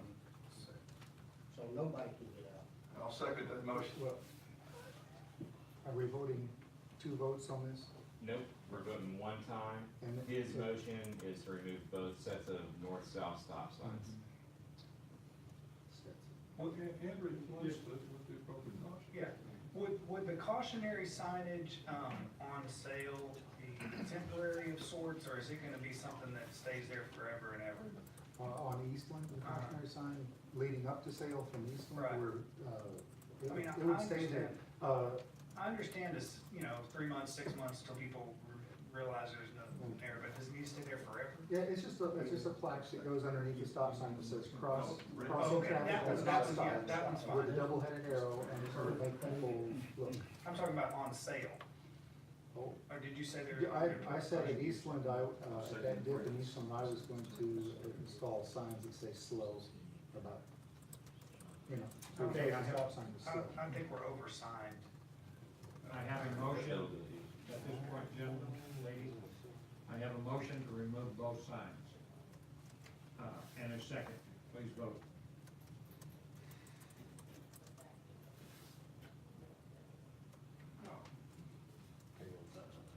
Terry, you're abstaining. So we have a 3-3, so it fails. Okay, I have one further motion. We can do this all night. We have lots of things here. Well, it's really 2 things. Can I ask one question before you make the motion? What are the implications of speed of traffic up and down Sale when those signs are removed? It's gonna be increased, right?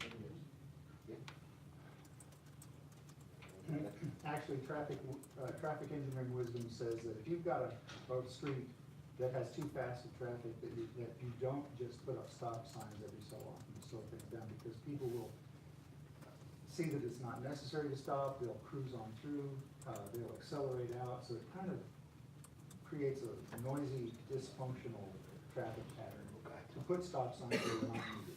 Now, if we remove them from where they are, it'll let people cruise on through and it'll You're smooth the traffic engineer, out. what is your recommendation? Well, if we had a little bit more traffic on Let it Shelby, speed bump. which could happen in the future, with John, further what we've development. got is the traffic we've got. He's asked for your recommendation. Right now? Yes. Well, That's why we're trying to vote. and I'm recommending get through we the other keep- 87 things on the agenda. I'm recommending we keep the signs on sale at Shelby because of accidents, the frequency of accidents and the hazardous driving. It's causing quite a backup on sale. An alternative to that would be to spend $150,000 for a traffic signal. How many accidents you get in a year without the sign? It was The It's really AIR, more than what was recommended. yeah, the AIR says by traffic volumes alone, the intersection did not warrant always stop condition. By TxDOT traffic engineering standards, the 5 crashes reported in 14.5 months did put the intersection very close to warranting an always stop, which means it still does not warrant an always stop. by even with TxDOT the- standards. Yeah, even with the 5 crashes, so. There are cities in the country that have one less required crash, and by some cities in the United States criteria, it does warrant. I'm going with TxDOT because we're in Texas, so it's just right on the edge.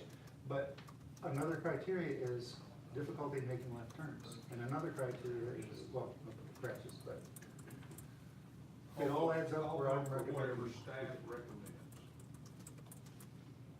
We already had that, people. But I didn't hear him make complete his recommendation. Our recommendations are what's in this AIR to maintain the stop signs on sale at Shelby and consider removing the stop signs on sale at East.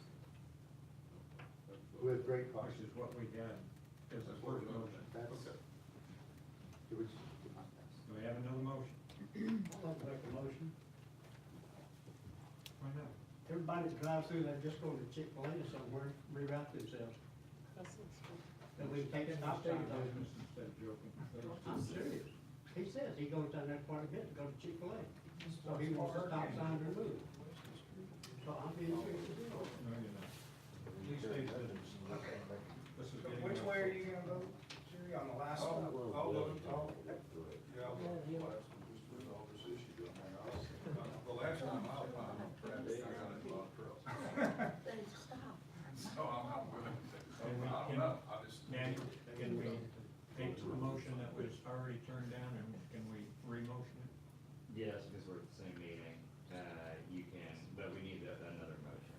Yes, I understand, we've gotta have another motion. So, Gary, I think you're making the motion. No, I'm not making a motion, I'll vote for the motion. I would re-urge the motion that I had that just tied to get rid of both of them. I will second that.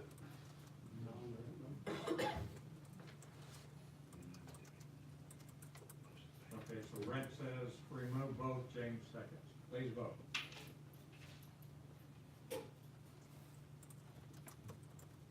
And it passes 5-2. We got that behind us. It will take a while for me to get the correct signage and striping done, trying to be as cautious as possible. But we will follow. You gotta get the access now. Cecil. Moving right along. 7B, consideration and action on the ordinance awarding bid for center point. Okay, a previous council meeting, we just considered hiring a consultant to design this facility. That's a very much needed facility.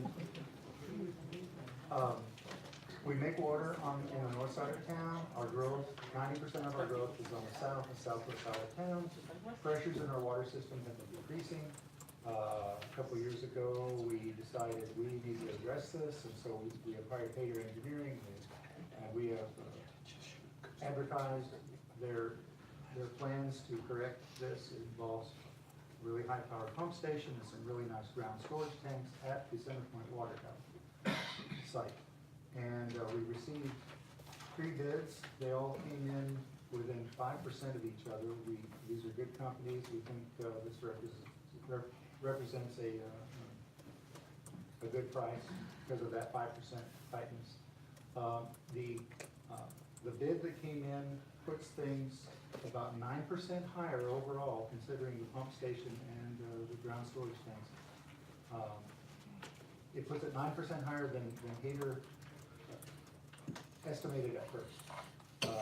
However, since the estimate was first proffered, we've got continued hikes in construction prices, not to mention the steel and more might be influencing. We talked to contractors and they say material prices are going up. So staff recommends approval of awarding a construction contract to Heritage Constructors to build us this water pressure improvement project. Does anybody have any comments on this? If not, I'll entertain a motion. So moved. I'll second.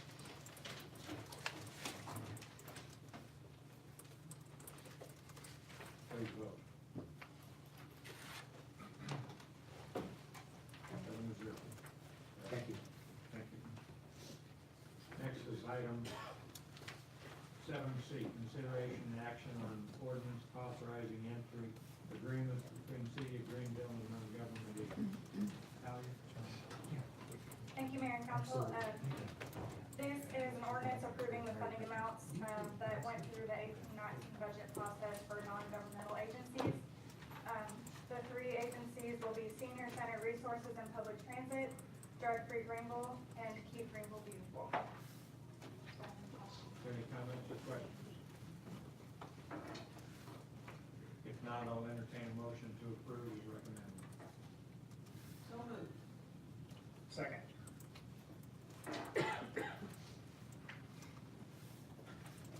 Please vote.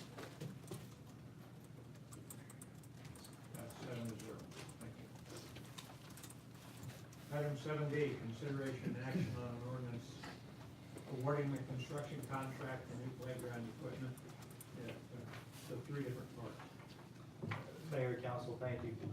This is an ordinance authorizing the construction service agreement with Child's Play. That's about the project that we discussed in work session. I'll be happy to answer any questions. Anybody have any questions? This was discussed during the work session. If not, I'll entertain a motion to approve as recommended by the city staff. Second. Cedric, seconded by Brent. Please vote. Passes 7-0. 7A, we've already voted on. We're on 8A, consideration and action on a resolution approving the tax abatement agreement with West Rock.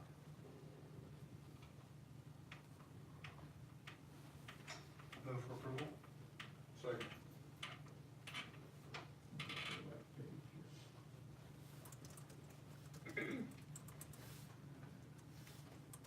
All right, so Brent, you made the motion? Yes. I'll second. Jerry, you made the second? Yes, sir. Please vote. And it passes 7-1, or 6-1.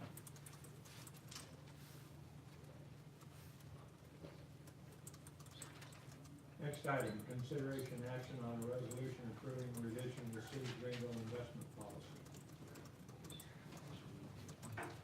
Thank you, Mayor. This is just minor tweaks to our city investment policy we reviewed a little bit earlier in our subcommittee meeting, but just to summarize, every couple of years as the Texas legislature meets, we tweak our policy to more closely align with what they put out. This touched on a training requirement for the investment officers, the 2-year renewal requirement, it's 10 hours, now it's 8 hours. And then they touched on some maturities with no low money market. I won't bore you with the details, but it's all there in your packet. Those were the only two major changes. If you have any questions, I'll be happy to entertain them. Any questions? If not, I'll entertain a motion to approve as recommended by the staff. John? I'll second. James? Please vote. Passes 7-0. Thank you. Next item, consideration action on a resolution authorizing emergency procedures for the library. Mayor and council, these would be in addition to our standing policies of the library. We do not currently have any emergency procedures in writing that have been voted upon. Emergency. Just never have one, exactly. But as we are open to the public 52 hours a week, this is a necessary backup to acknowledge anything can happen, and we do have our plans that we need to be aware of in a big group, how we handle those situations. And so this defines them and puts them on paper for us. I'll answer any questions if you have them about the 25 pages. I read through that. I thought it was very well put together. I'll entertain a motion. Does anybody have any comments or questions? If not, I'll entertain a motion to approve as recommended by the city staff. So moved. Holly? John? Vote. Passes 7-0. Okay, next item is consideration and action on a resolution approving the reappointment of Greenville Board of Development and appointing a chairman.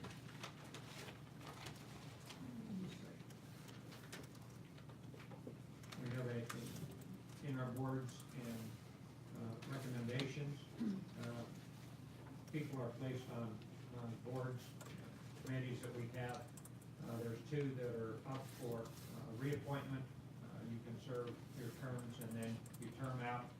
Recommendation is for Mark Scott to continue on in place 6, Barbara Vinal on place 7, and recommend that Randy Barkley remain as the chairman. Is there any questions or comments? So moved. Second, I do have a question. Which, was there says that a subcommittee recommends that they reappoint and do all that? Which subcommittee was that? We're missing some spots for some of the committees, so what we're doing is we're just approving the ones that are reappointment at this time. Okay, and has someone checked with these folks and made sure they still want to serve and talk to them? Okay. These people, yeah. I know usually, because I serve on a committee that usually appoints these people each year with Mr. Evans and I think Mr. Trainer. Not this board. And so we hadn't met, and I don't have any problem with any of these appointments. They're doing a fantastic job, but that's okay. But, okay, all right, well, yeah, just usually we would make sure that they still wanna serve, make sure we don't think they're terrible and they need to get off or something like that. Which- But I support the reappointment of these people. I have a motion by Jerry, second by Brent. Please vote.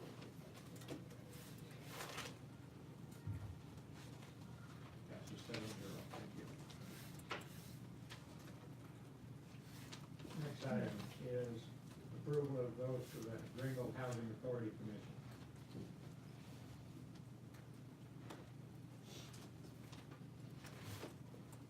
And get my notes here. Current member, Reverend Philip Dukes and Russell Butler. Positions 2 and 4 are eligible for reappointment. If there's any questions, comments? If not, I'll entertain a motion to approve as recommended. So moved. Holly? Cedric? Please vote. Pass 7-0. Okay.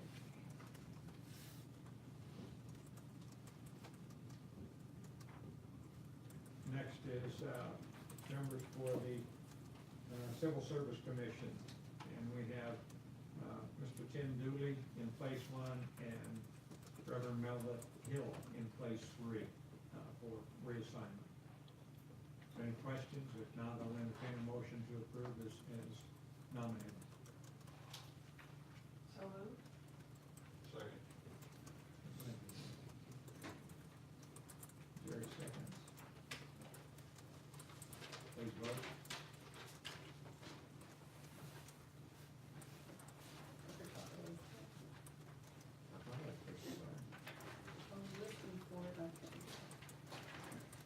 Okay, next is consideration action on approving for construction board adjustments.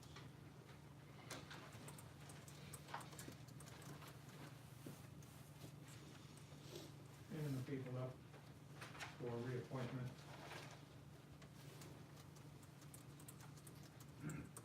I'm missing something. Yeah, oh, this is the board. Board of Adjustments and Appeals, Tax Increment, the TERS Board, and the Tourism and Convention Advisory Board. For the Board of Adjustments is John Hardaway and Janice Mead. For the TERS is Chuck Francie and George Lacey. For the Tourism Convention Advisory Board is Demetrius Nixon and Sheila Sunday. Is there any comments, questions? If not, I'll entertain a motion to approve as recommended. So moved. Second. James. Holly. Please vote. And it passes 7-0.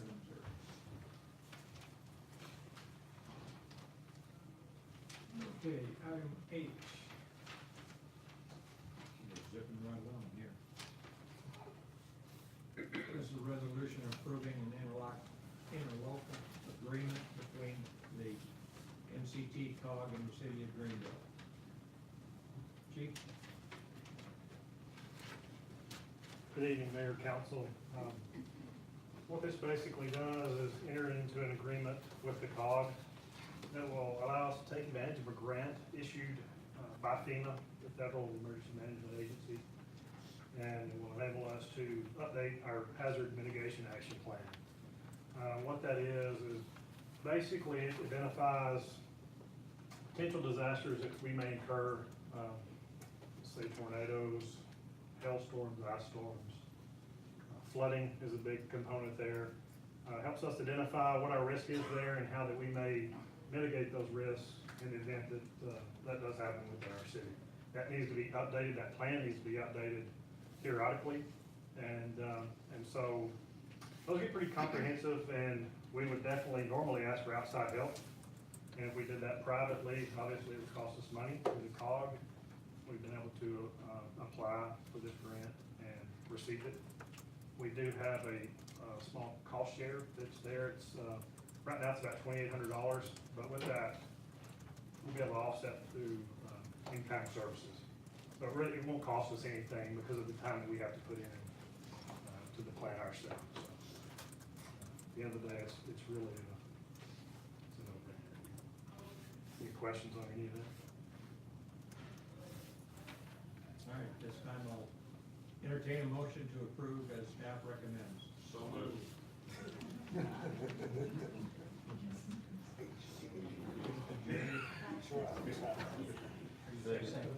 John will second. Please vote.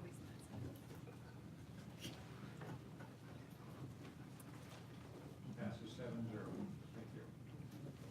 Next item, consideration and action on a resolution authorizing the mayor to sign a decommissioning escrow agreement in regards to TMPA. As many of you know, the TMPA, as far as generating power, there's 4 cities, there's Bryan, Denton, Garland, and Greenville. We all own a portion of that. In September of 2018, Greenville said, we're done drawing power, and Bryan, Denton, and Garland wanted to run for a longer period of time. They ran this last summer, and the 3 cities have now, we passed a budget that talked about being able to bring the system back online to run next summer. After that, then Bryan, Denton, and Garland all said, no, they don't want to do that again, and the power sales contract ends because everybody says they're not going to draw power.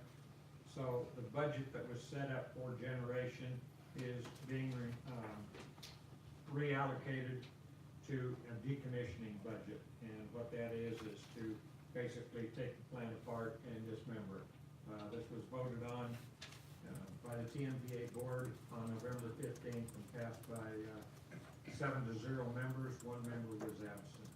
So this would allow me to sign for the city to agree to the moving the budget from the previous power generation budget to the decommissioning escrow agreement. Alicia, you got anything you want to add on that? Just that the decommissioning escrow agreement is, this one is actually for, okay. You can't hide in the back row. Alicia Feist. This decommissioning escrow agreement was actually approved in the joint operating agreement that was passed by all of the cities and the juice board.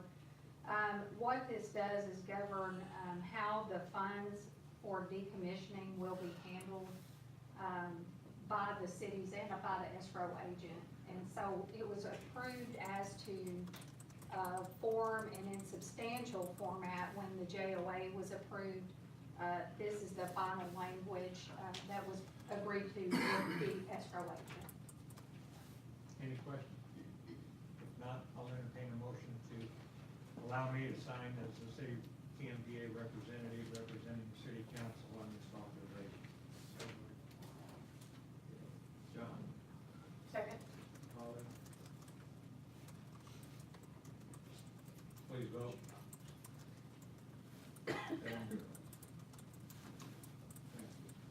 All right, next we have the consent calendar, which has to do with the city council meeting minutes. Canceling the December 25th city council meeting, resolution authorizing the secretary's appointment to agents to perform duties during election periods. And there's a requirement there that somebody has to be in the office during, Carol? Mandatory office hours, about 3 months, somebody has to be in the office 3 hours a day.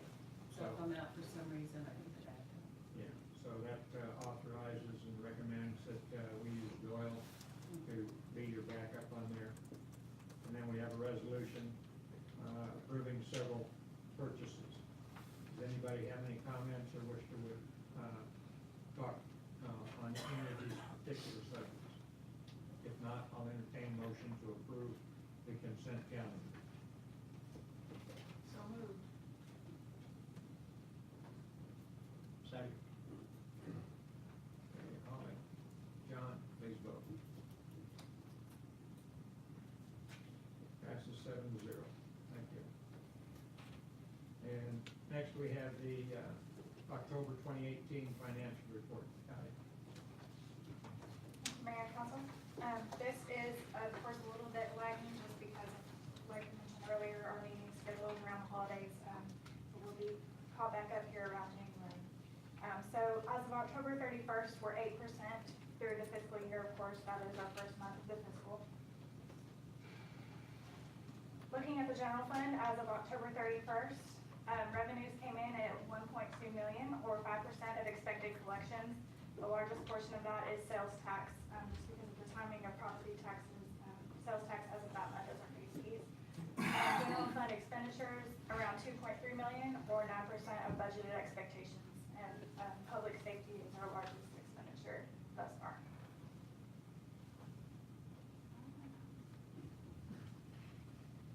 Sales tax, year-to-date through October, are down $64,000, or about down 9% from October, year-to-date from 2017. Down at the bottom, we have our sales tax target for the fiscal year. And then, of course, our remaining sales tax is going to be the chunk since we're just in the very first month of the year. Sales tax versus comparison cities, it's kind of small, but the city of Greenville is right there in the middle. On the top, you have city of Cleburne, followed by Paris, Greenville, Corsicana, and Denison. So the current period collections of $621,000 were remitted for October of 2018, which year-to-date is a decrease of 5.71 compared to that month of 2017. Of course, these are taxes actually collected by businesses in August, not reported until September, and received in October by the city.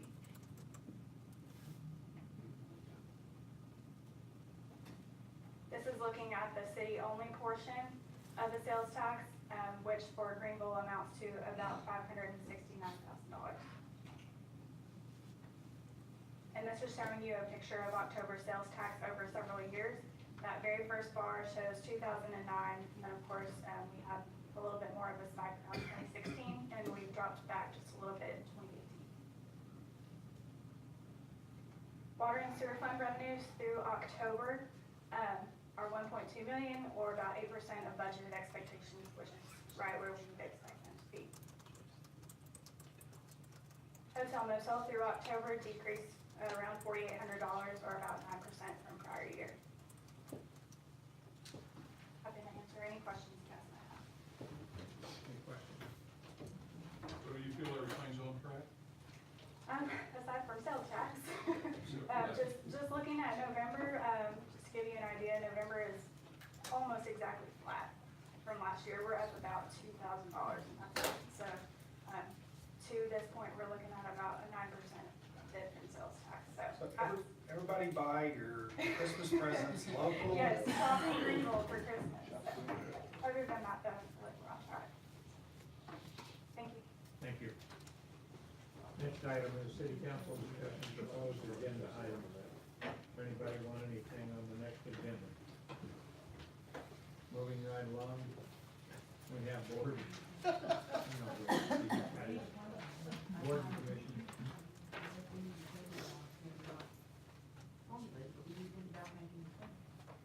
I mean, we're working on it, right? Where are we on the city planner? I actually have 3 interviews set up, or I'm sorry, 2 interviews currently set up that we will be doing this weekend, next week. Okay, and we have money in the budget for a comprehensive plan, correct? Yes, correct. So we're working on it. We're working, yes. We have minutes from the boards and commissions. Anybody have any questions or comments on that?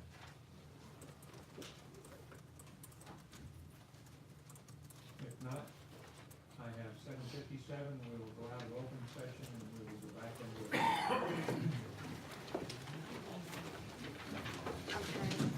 Those of you that are leaving, thank you very much for being here. Major happens. Yeah, that's gonna be on the website.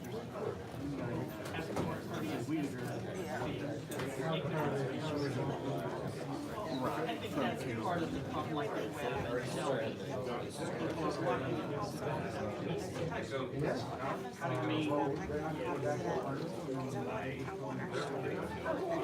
just saying, because that's something you got signs from the gas tax not saying do not block it. And people do. I'll help you.